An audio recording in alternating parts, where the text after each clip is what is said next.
Саламатсыздарбы? Мен азыр Кара Ой айылында, Кара Ой айыл өкмөтүндө турам, Ысык көл районунда. Бул жерде жакшынакай иш-чара болуп атыптыр. Атайын мен бул жерге келип, ушул иш-чара менен таанышайын деп келдим. Мына сиздерге дагы көрсөтөйүн деп атам. Биз жакында мыйзам долбоорун алып чыкканбыз. Бул ички суу жөнүндө. Ал жерде негизи маңызы республикалык жана жергиликтүү бюджеттен каржылоо маселесин караганбыз. Эгерде ушу ички сууга биз каржылоо маселесин карабасак, анда суу дыйкандарга эч качан жетпейт.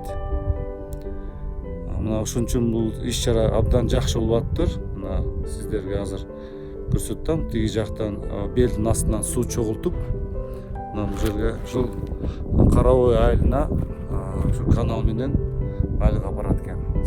Бул абдан жакшы иш-чара болуп атат. Абдан жакшы иш-чара. Анткени жалпы ушул суу пайдалануучу ассоциациянын бюджети 34 миллион эле болгон. 22 миңден ашык километр ички каналдар. Бюджеттен эч кандай каржыланбайт. Каналдар каралбай калган. Дыйкандарга суу жетпей атат. Суу сактагычтан келген суулар 40% канал жоктугунан 40% жоготууга учурап атат.